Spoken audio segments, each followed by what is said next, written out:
impossível a gente experimentar essa vida de corpo, essa visão de mundo, esse desejo de fazer parte do que Deus está fazendo através de uma família que está indo para o Moçambique, que alguns de vocês nem conheciam.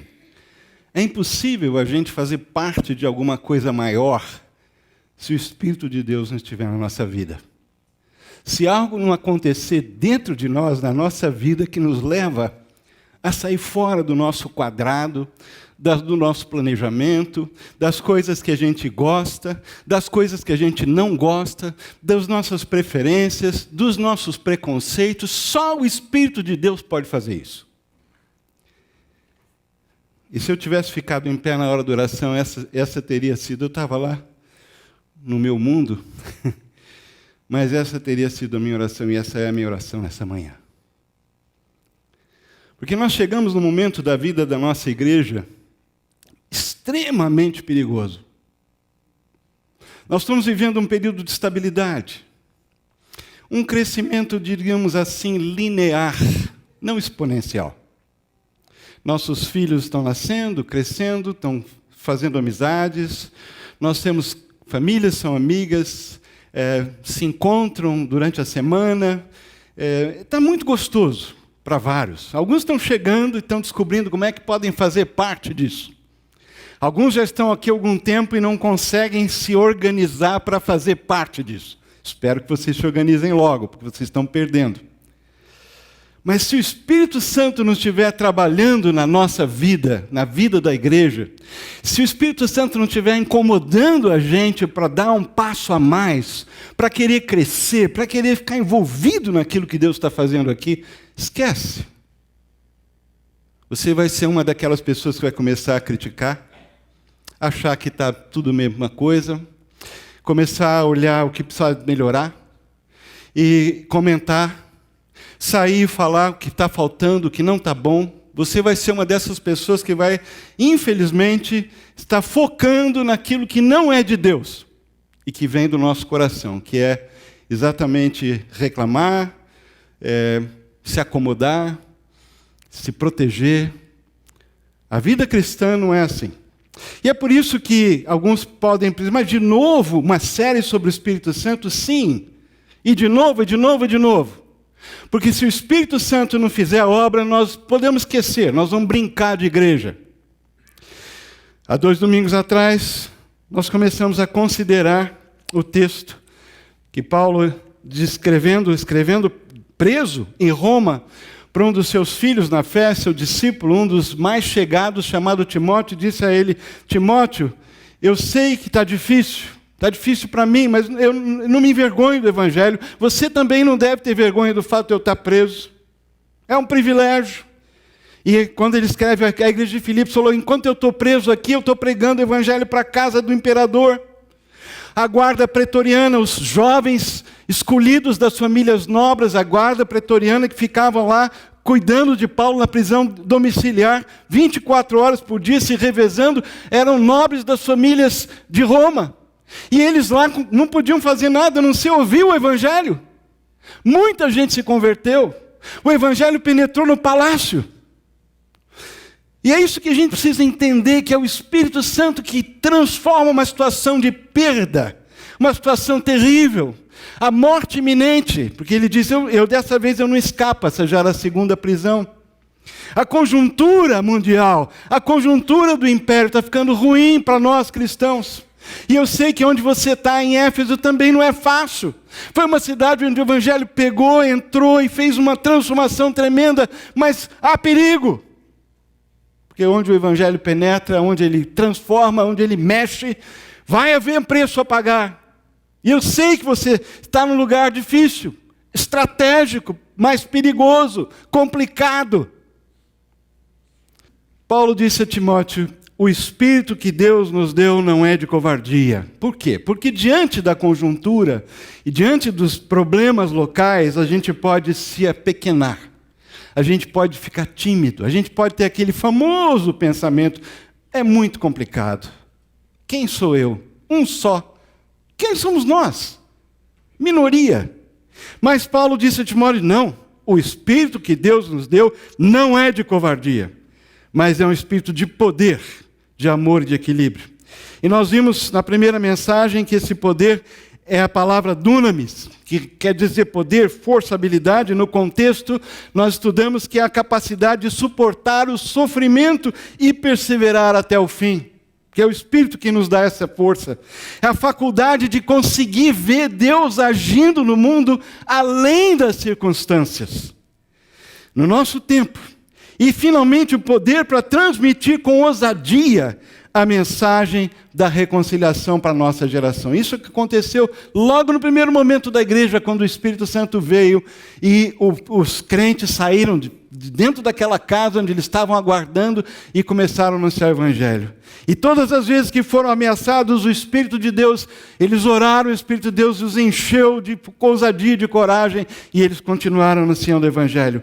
Deus nos deu um espírito de poder. Domingo passado nós vimos que esse espírito que Deus nos deu não é um espírito de covardia, mas um espírito de poder, de amor e de equilíbrio. Amor agape, que significa eu vou me doar para os outros, eu vou servir. A razão da minha vida é me doar pelos outros. E nós vimos que esse amor não é algo que a gente produz, porque o nosso amor natural não é assim.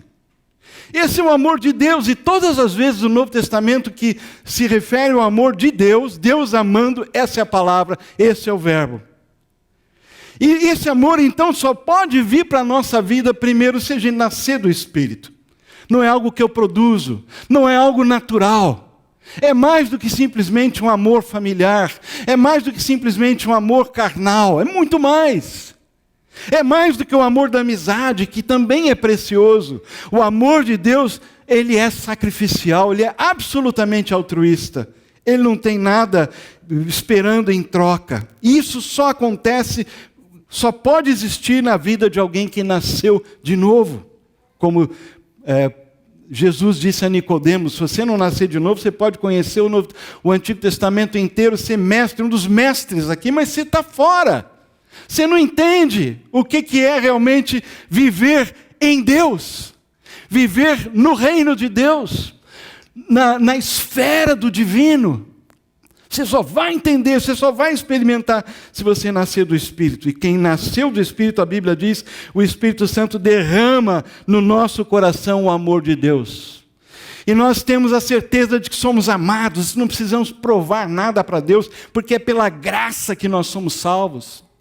E jamais poderíamos provar a Deus que nós merecemos o seu amor, porque nós não merecemos. É por isso que é um amor diferente, que nos ama como nós somos. Deus prova o seu próprio amor para conosco pelo fato de ter Cristo morrido por nós, sendo nós ainda pecadores. Ele não viu nada que ele pudesse ver, não, esse aqui mais ou menos, esse aqui vem para cá, vai para lá. Não.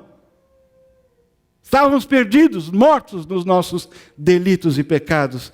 Paulo, escrevendo a carta à igreja de Éfeso, disse, mas ele nos deu vida juntamente com Cristo. E quando ele nos dá essa vida, o Espírito derrama o amor de Deus no nosso coração. E aí, em terceiro lugar, o Espírito que já habita em nós. E vem para a nossa vida na conversão, no momento em que nós nascemos de novo. Ele já está em nós, habitando em nós. Quando nós deixamos esse Espírito controlar a nossa mente, as nossas atitudes, as nossas ações, aí então, o amor de Deus, que já está em nós, na pessoa do Espírito Santo, vai poder fluir da nossa vida para os outros. Esse é o processo. É assim que acontece. E para você que talvez esteja olhando assim com aquele olho, né? Às vezes eu olho para algumas pessoas e a gente tem que tomar cuidado porque não dá para julgar as pessoas pelo olhar. Mas tem olhos que, sabe aquele, como é aquele negocinho assim no gibi, né? Que tem o olho, tem aquela rodinha assim girando? Sabe aquela rodinha assim? Às vezes eu olho para algumas pessoas assim, parece que tem uma rodinha girando. Mas eu não tenho esse acesso ao coração e à mente de vocês. Ninguém tem. Só o Espírito de Deus tem. Portanto, não adianta eu estar dizendo aqui que é assim que funciona. O Espírito de Deus tem que dar entendimento. Por isso Paulo orava, e as orações estão lá registradas em cada uma das suas cartas. Senhor, abençoa a minha avó. o meu cachorrinho que está doente. Nada disso.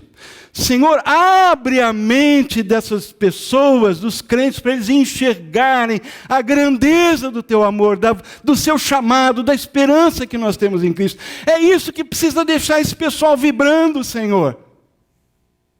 Não é o que eles vão comer, não é o que eles vão beber, não é o que eles vão vestir, não é o carro que está quebrado e precisa trocar, não é um bônus que recebe, não é isso que devia deixar esse pessoal alegre, eufórico, Senhor. É saber quem eles são em Cristo. E Paulo orava, e orava, e orava, e orava, porque não tem outro jeito. Só o Espírito é que pode transformar aos poucos a nossa vida e a nossa perspectiva dessa forma.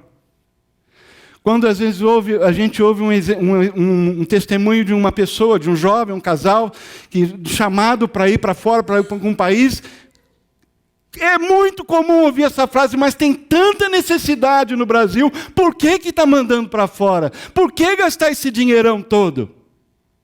Essa é uma visão de alguém que não entende o que o Espírito de Deus está fazendo no mundo. Porque se entendesse lá em Atos capítulo 1, versículo 8, Jesus disse, recebereis poder ao descer sobre vós o Espírito Santo e sereis minhas testemunhas tanto em Jerusalém como em toda a Judéia e Samaria até os confins da terra. Já pensou se todo mundo tivesse esse pensamento, então o Evangelho não teria chegado no Brasil? Nunca. Só o Espírito de Deus pode fazer isso. Só o Espírito de Deus. Nos tirar da zona de conforto. Nos injetar com esse poder do Espírito. Para viver a vida vitoriosa. Para ter propósito na vida. Para ter coragem na vida. Para se posicionar no mundo. Só o Espírito de Deus pode fazer isso. Em terceiro lugar, o Espírito que Deus nos deu não é de covardia, mas de poder, de amor e de equilíbrio. De equilíbrio. Na outra versão fala de moderação. Essa palavra vem do grego, é um grupo de palavras, advérbios, verbos, enfim. Adjetivos, substantivos. Aqui estão duas dessas formas. Na forma mais simples, sofron. Está descrevendo alguém, literalmente, de mente sã. Essa palavra é traduzida no Novo Testamento e ela acontece poucas vezes, não é uma palavra que... Esse grupo de palavras, eles não ocorrem muitas vezes no Novo Testamento. Cerca de 12, se não me engano, 8 delas nas cartas 1 e 2 Timóteo e Tito. Isso tem uma importância que eu daqui a pouco vou dizer. São as cartas pastorais. Mas significa... Por isso ela é traduzida como sóbrio, moderado. E a forma da palavra que aparece aqui nesse texto, Deus não nos deu um espírito mais de moderação ou de equilíbrio, é a palavra sofronismos. Que significa a ideia de moderação, de disciplina, de autocontrole, de discrição e de equilíbrio. Todas essas nuances estão dentro dessa palavra, dependendo do contexto. Agora... Falar de equilíbrio nos nossos dias é uma coisa assim estranha. Eu me lembro, até comentei com a Cláudia, e eu nasci em 1950, então eu sou dos anos 50. E eu ainda peguei a fase em que você dizer que era crente, quando eu era criança, menino, adolescente, e começando a minha juventude, eu dizer que era crente, inclusive a gente às vezes tinha vergonha de falar que era crente na escola, mas por outro motivo. A vergonha é o seguinte, porque a gente não fazia o que os outros faziam. E lógico, como jovem você quer ser visto como parte da turma, igual a todo mundo. Você quer pertencer, né? Então a gente tinha vergonha às vezes de dizer que era crente, porque crente é careta, crente não faz isso, crente não faz aquilo, é a pessoa que pensa para falar, é segura, não tem excesso, anda certinho. Esse era o conceito. Mudou, né? Mudou bastante, né? É interessante isso, porque em nome do individualismo, por causa dessa filosofia, eu tenho meus direitos, eu valido a minha vida, escolho e faço o que eu quero, As minhas opções são as minhas opções e eu sou respaldado pela legislação que me permite fazer praticamente o que eu quiser e falar o que eu quiser. Lógico que dentro de alguns, poucos, ainda que existem limites, mas estão brigando na justiça, porque os limites cada vez estão sendo abaixados, né? Cada vez a gente tem menos limite, cada vez tem menos absolutos. Nós vivemos num mundo desequilibrado. Nós vivemos numa sociedade de excessos. E é interessante porque, às vezes, eu estou lá de manhã me preparando para vir para sair, né, lá no banheiro, acabei de acordar, eu fico escutando rádio para horror da Cláudia, porque ela não gosta de rádio de manhã, então eu fecho a porta do banheiro, abaixo o som do rádio, porque eu gosto de ouvir as notícias e tal. Aí vem uma propaganda. Engove. Se fez, bebeu demais, né? Toma um engove que resolve. Né? Até rimou. Esse é o mundo em que a gente vive. Se você faz os seus excessos, você tem um jeito de voltar para o normal. Mas faça os excessos. Faz. Curta a vida. Esse é o mundo. O mundo desequilibrado. É interessante que quando essa palavra, numa outra forma, é usada por Paulo em Romanos capítulo 12, versículo 3, e ele fala sobre isso porque o equilíbrio começa comigo mesmo. Deixa eu ver se vai. Está dando tudo certo. Por isso, pela graça que me foi dada, digo a todos vocês, ninguém tenha de si mesmo um conceito mais elevado do que deve ter. Mas, ao contrário, tenha um conceito equilibrado de acordo com a medida da fé que Deus lhe concedeu. Uma das preocupações hoje é com autoimagem, autoestima, né? E a gente não quer ter uma baixa estima. Mas é interessante que essa noção de ter um conceito adequado acerca de si não é nova. Paulo, inspirado por Deus, já coloca isso para nós. Nós, e por inferência, não podemos também, não devemos ter um conceito aquém do que convém. Nem além, nem do que é aquém. Ou seja, equilibrado. Essa é a palavra que aparece, esse conceito equilibrado. Um equilíbrio em relação a mim mesmo. Nem mais, nem menos. Por quê? Porque Deus deu a cada um uma medida de fé. Talentos, capacidades, oportunidades, história. Cada um de nós é diferente. E Deus não vai requerer de nós talentos que Ele não nos deu. O que Ele quer, o que a gente vai fazer com o que Ele nos deu. Não o que Ele deu para o outro. Não o que a gente gostaria que Ele tivesse dado. O que Ele deu. Então a gente tem que enxergar a coisa como ela é e não esconder, e não enterrar, porque eu não tenho tão pouco, tem que dar para fazer nada. Dá para fazer tudo que dá para fazer com aquilo que Deus te deu. Esse é o equilíbrio, esse é o conceito equilibrado que Paulo se refere, e ele vai falar sobre os dons espirituais em seguida. Eu gosto dessa frase. Equilíbrio é o recurso que o Espírito Santo dá ao cristão para ter sucesso sem tornar-se orgulhoso e sofrer sem ficar amargurado nem desesperado. São os dois extremos, né?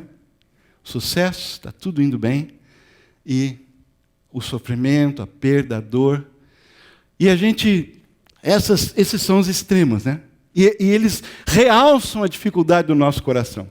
Porque quando tudo vai bem, quando a gente está bem sucedido, e alguém fala, alguém reconhece, a gente, é um mundo de competição. E é tão fácil a gente esquecer que tudo isso vem de Deus. Vem de Deus. Paulo perguntou assim, numa das suas cartas, o que é que tens que não recebeste? E se recebeste, por que te glorias? É isso que devia nortear a nossa vida. Tudo que nós temos vem de Deus. E equilíbrio é justamente a capacidade que o Espírito Santo nos dá para ter sucesso sem ficar empafiado, sem achar, consegui, cheguei. E às vezes a gente conversa com pessoas, da nossa família, amigos nossos, isso para não dizer os pensamentos que vêm à nossa cabeça, consegui. Né? Tudo bem, vibrar quando você consegue alguma coisa que você está lutando, mas há uma linha fina aí. Mas às vezes a gente conversando com alguém assim, uma pessoa que nitidamente não conhece, Deus não é um fator na vida dela, e ela narra todos os feitos, tudo que conseguiu na vida e tal, e no final a nota editorial. Eu não dependi de ninguém, fiz tudo sozinho. Já ouviu alguém assim? Conhece alguém assim? Já ouviu essa frase em algum lugar? Essa é a epítome da autossuficiência, daquilo que é o nosso coração. E o Espírito Santo em nós, que somos do Senhor, que vivemos pelo Espírito, andamos pelo Espírito, é exatamente a capacidade de reconhecer que tudo vem do Senhor, do sucesso ao sofrimento, e conviver com os dois extremos e tudo que tem no meio, com a graça que Deus nos dá, a presença do Espírito nos ajudando nessas horas. Eu falei das cartas pastorais, 1º, 2º Timóteo e Tito, onde esse grupo de palavras ocorre 8 vezes, é onde ali ocorre mais.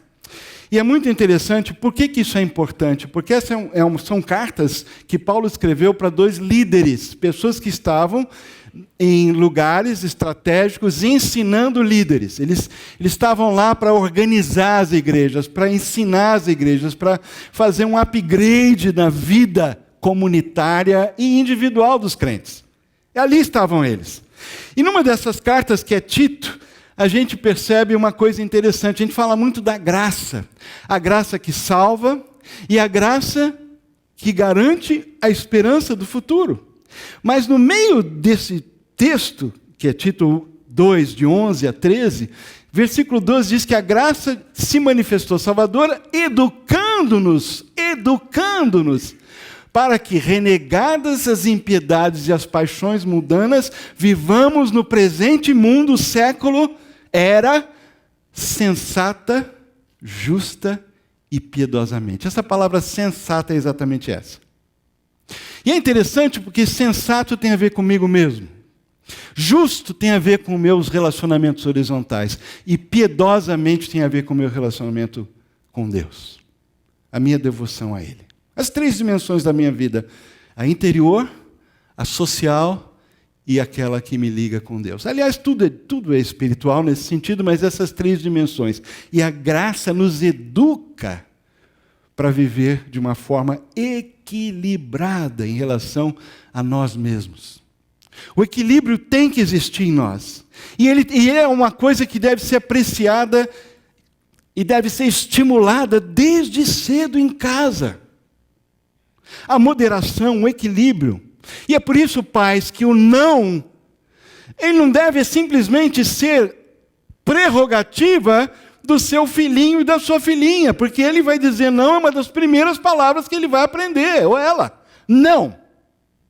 Ele não precisa ensinar. Criança, o que ela precisa ouvir do pai e da mãe é o não. O não certo. O não necessário.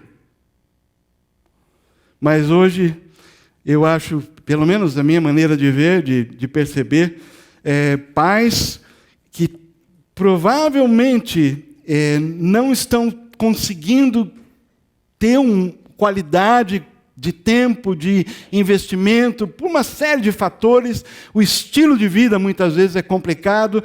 Eles tentam equilibrar a falta de convivência com coisas, com sims, com privilégios. E isso desequilibra a criança desde cedo. É lá que começa. Agora, não seja só não. Obviamente, se o pai e a mãe só sabem falar, não pode, não é por aí também, obviamente. Mas é aí que está. Novamente, como é que a gente consegue isso? O Espírito de Deus produzindo isso a partir da nossa vida. E os nossos filhos vendo em nós a luta espiritual e o nosso progresso. Não no dia para o outro, mas 1 ano, 2, eles vão viver com você, se Deus te der saúde, vida, e a eles também, pelo menos 20. Hoje em dia, bastante tempo, né? O pessoal fica em casa até, 30 e poucos anos. Ô, gente, vamos Faz favor, né? Dá um refresco para os seus pais, né? Cuida lá, vai, começa. Pai, posso ajudar? Aliás, abre um parênteses. Você ajuda em casa?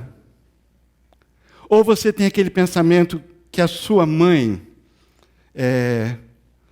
reforça? Não, mas ela precisa economizar, porque, né?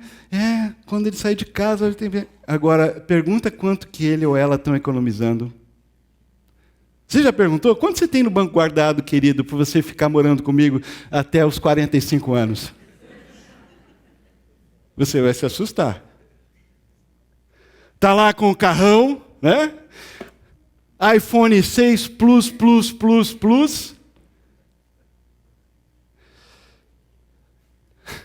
Equilíbrio. Mas não começou ali com 45 anos, começou lá embaixo. Começou com 1, com 2, com 3, com 4. E é por isso que Paulo, escrevendo a Tito, diz que os homens mais velhos precisam, uma de suas características, ser moderados. As mulheres, tanto as mais velhas quanto as mais novas, porque as mais velhas têm que ensinar as mais novas, então engloba todas elas, também devem ser prudentes ou sensatas. É uma característica para ser desenvolvida, para ser passada para a próxima geração. Para os jovens, numa versão de sejam criteriosos em tudo. Ou a mesma palavra, prudentes, sensatos, moderados, é a mesma palavra com várias traduções em português. E quando chega nos líderes, tanto em Tito quanto em Timóteo, a lista das características dos líderes da igreja incluem as duas listas, que são paralelas, que sejam homens sensatos, sóbrios, moderados, criteriosos. Tem um ditado português que diz: barra do rio, barra de ouro, barra de saia, não caia. Tá? Português, ditado português, né? Tá bom? E não é pegadinha e não é piada. É um ditado mesmo, e tem muita verdade. Barra do rio, barra de ouro, barra de saia, não caia. E aí, por isso que é importante, nessa lista que Paulo dá a Timóteo e Tito, que eles devem estar ajudando as igrejas a escolher a sua liderança espiritual, isso tem a ver com a gente também. Porque a partir de setembro nós vamos começar um processo entre nós de escolher novos presbíteros. O grupo de presbíteros atual, por uma série de motivos, alguns mudaram, outros saíram, mudaram inclusive de país, o Bob e a família voltou para os Estados Unidos, agora recentemente, nós vamos ter que reforçar o número de líderes espirituais da igreja. E a partir de setembro nós vamos começar esse processo, nós vamos falar sobre isso, vocês vão poder orar, pensar nas qualidades que precisa haver para essas pessoas ocuparem essa função. E aí nós vamos orar e vocês vão sugerir nomes e nós vamos passar por um processo, um filtro da liderança da igreja e trazer para a igreja para uma escolha final, uma votação pela Assembleia de quem devem ser esses novos, reforçando, alguns talvez não continuem, outros vão continuar, tudo de acordo com o estatuto. Mas é muito importante esse ponto na vida da igreja, porque aqueles que lideram a igreja não são perfeitos, mas devem ser pessoas que você olha para a vida deles e vê que essas qualidades Deus está desenvolvendo neles. Eles estão crescendo. Eles não são perfeitos, vai haver áreas que eles ficam desejando, mas existe neles a evidência do Espírito de Deus trabalhando. E uma dessas evidências é moderação, sobriedade, autocontrole. Não escolha ninguém que não tenha essa qualidade. É uma qualidade fundamental para aquele que está liderando uma igreja, como pastor, como presbítero, enfim. Nós estamos chegando ao fim. E, enfim, Stott, repetindo o que eu disse a semana passada, mas acrescentando o espírito de equilíbrio, disse: por que é importante a gente entender o ministério do Espírito Santo na nossa vida? Por quê? Porque se Deus nos deu um espírito de poder, e se Ele é um espírito de poder, nós podemos estar confiantes de que Ele vai nos capacitar para não somente para viver a vida, mas para servir, para ministrar, para ser usado por Deus. Sendo Ele o Espírito de amor, isso nós vimos no domingo passado, nós devemos usar essa autoridade, o poder que Deus nos deu, no Espírito Santo, a serviço do próximo.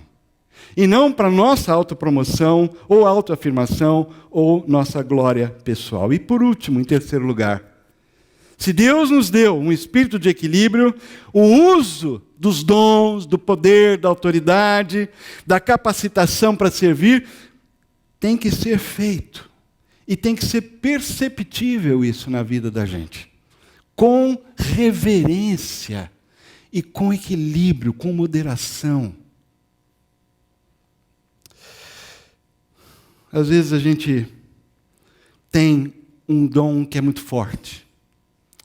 E a gente, eu vou usar uma expressão, a gente abusa desse dom. A gente é tão forte numa determinada área, a gente é tão produtivo de uma determinada maneira, que às vezes a gente, parece, sabe, aquele samba de uma nota só, a gente pega aquele trilho, não sai daquele trilho, e o que acontece? Duas coisas. Primeiro, a gente se acha autossuficiente, porque a gente é tão bom. E nós recebemos feedback nesse sentido. As pessoas, puxa vida, que legal, que bacana que ficou. E a gente não cresce nas demais dimensões, porque a gente faz bem ali e fica ali.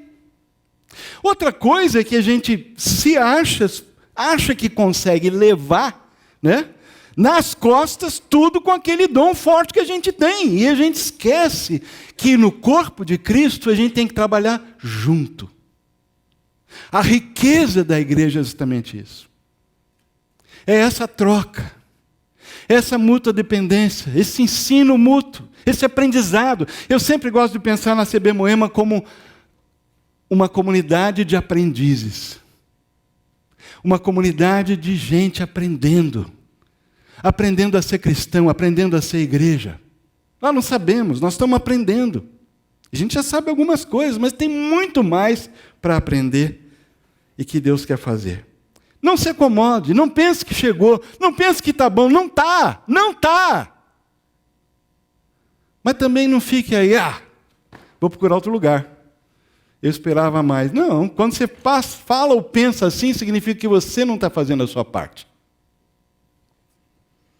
Por isso que o Espírito Santo tem que trabalhar na nossa vida. Agora, terminando. Por que é tão importante isso? Paulo, logo em seguida, no capítulo 3, falou o seguinte para Timóteo. Timóteo, vem aí tempos difíceis. Não seja ingênuo. Tempos difíceis vêm por aí. À medida que o fim se aproxima, os homens vão se tornando egocêntricos, loucos por dinheiro, fanfarrões, arrogantes, profanos, sem respeito para com os pais, cruéis, grosseiros, interesseiros sem escrúpulos, irredutíveis, caluniadores, sem autocontrole, olha aí. Selvagens, cínicos, traiçoeiros, impiedosos, vazios, viciados em sexo e alérgicos a Deus. Eles vão fazer da religião um espetáculo, mas nos bastidores se comportam como animais. Fique longe deles. Um dos filmes que estourou aí foi O Lobo de Wall Street. Não sei se você viu esse filme. Se não viu, não veja, não perdeu nada.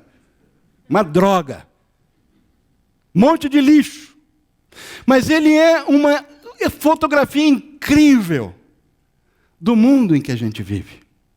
Num grau assim extremo de impiedade. Num grau extremo de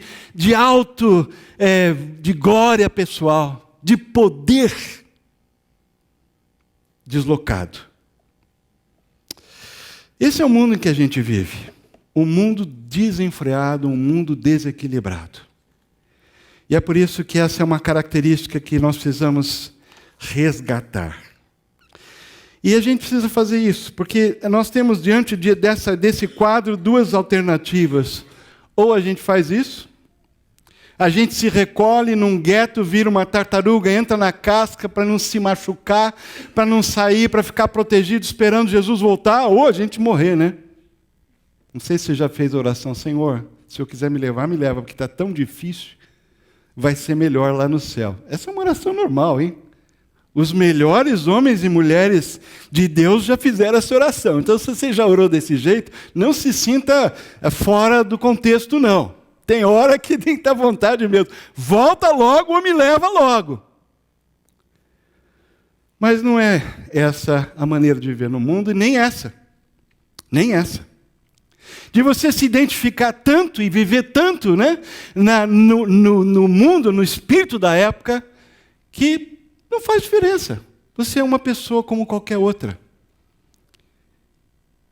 Lidando com seus excessos, com os anti-excessos.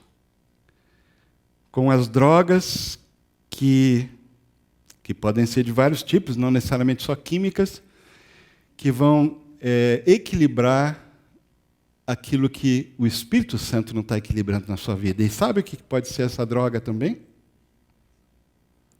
Vir ao culto.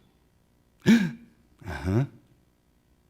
Você pode vir à igreja como um remédio para aquilo que não acontece nos outros 6 dias da semana. Cuidado. Porque o Espírito Santo não fica aqui. Aliás, para ele não importa o local. Ele vai com você. Paulo disse o seguinte, escrevendo à igreja de Corinto: eu não sei sobre vocês, mas eu estou correndo a toda velocidade rumo à linha de chegada. Estou dando tudo de mim, nada de pegar leve. Estou alerta e preparado. Não vou ser apanhado dormindo no ponto. Paulo disse isso, disse. Depois de mostrar o caminho para os outros, nem posso pensar que eu poderia perder. Imagina.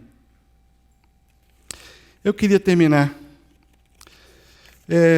dizendo o seguinte: é impossível priorizar o reino de Deus e a sua justiça sem a ajuda do Espírito Santo diariamente.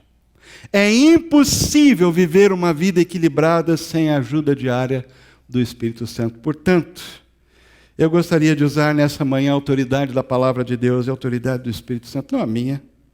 Eu me coloco junto com vocês nessa hora. E eu quero que vocês façam o seguinte, começando pela minha própria vida primeiro.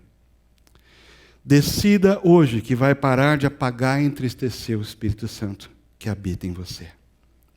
E você apaga o Espírito Santo quando você não ouve a voz dele falando para você.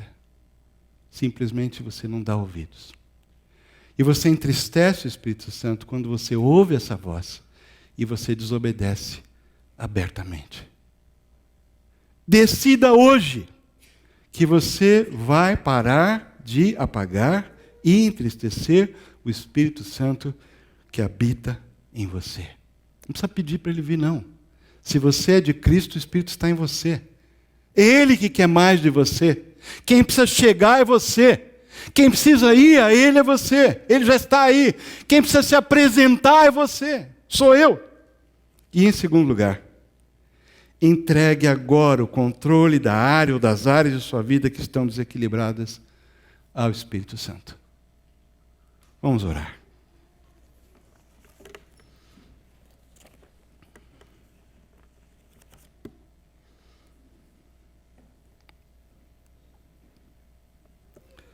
Eu não posso fazer a sua oração. A sua é a sua.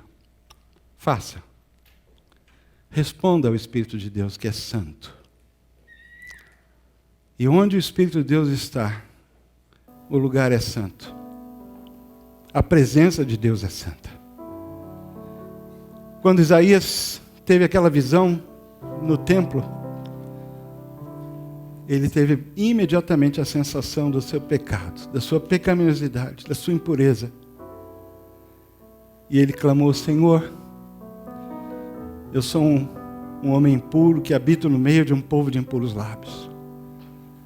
Ele não apontou como profeta para os seus conterrâneos, para o povo de Deus, dizendo: graças a Deus, Senhor, que eu sou melhor.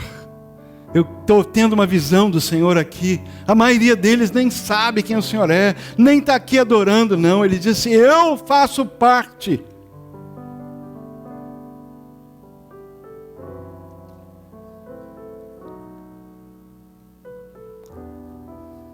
E quando ele teve essa sensação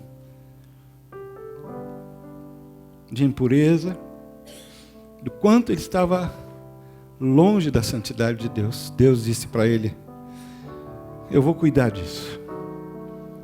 E na visão, um dos anjos veio, pegou com uma tenaz, uma brasa do altar, tocou nos lábios de Isaías e disse: ser purificado. Essa visão nós já temos quando nós olhamos para a cruz de Jesus no Calvário. Quando nós consideramos aquele que deu a sua vida por cada um de nós. Assim como Moisés levantou a serpente no deserto, assim Jesus falou: importa que o Filho do Homem seja levantado. E ele foi. E ele disse: eu vou embora. Ele ressuscitou e disse: eu vou, mas convém que eu vá, porque quando eu for, o Espírito Santo virá. Eu vou enviar aquilo que o Pai prometeu. Ele vai guiar, Ele vai ensinar, Ele vai consolar. Sem eles, vocês não vão viver. Ele vai dar coragem. Ele vai forçar vocês para a zona de conforto. Ele vai tornar vocês generosos. Ele vai ajudar vocês a enxergar o que Deus está fazendo no mundo. Ele vai dar a vocês o desejo de participar daquilo que Deus está fazendo. E Ele vai ajudar vocês a viver cada dia da semana, entregando o controle da vida a Ele, para que Ele realize, produza em cada um de vocês santidade, caráter transformado, crescimento espiritual. Ó Senhor, nós oramos nessa manhã, eu e cada um de nós, que Teu Espírito faça isso em nossa vida. Nós não podemos nem ser igreja sem a habitação do Espírito Santo. Porque a Bíblia diz, o Senhor disse, que nós somos um edifício espiritual, a habitação de Deus. Nós somos o templo, Senhor, do Espírito Santo. Portanto, seja louvado nesta manhã Deus Pai, Deus Filho e Deus Espírito Santo. Amém.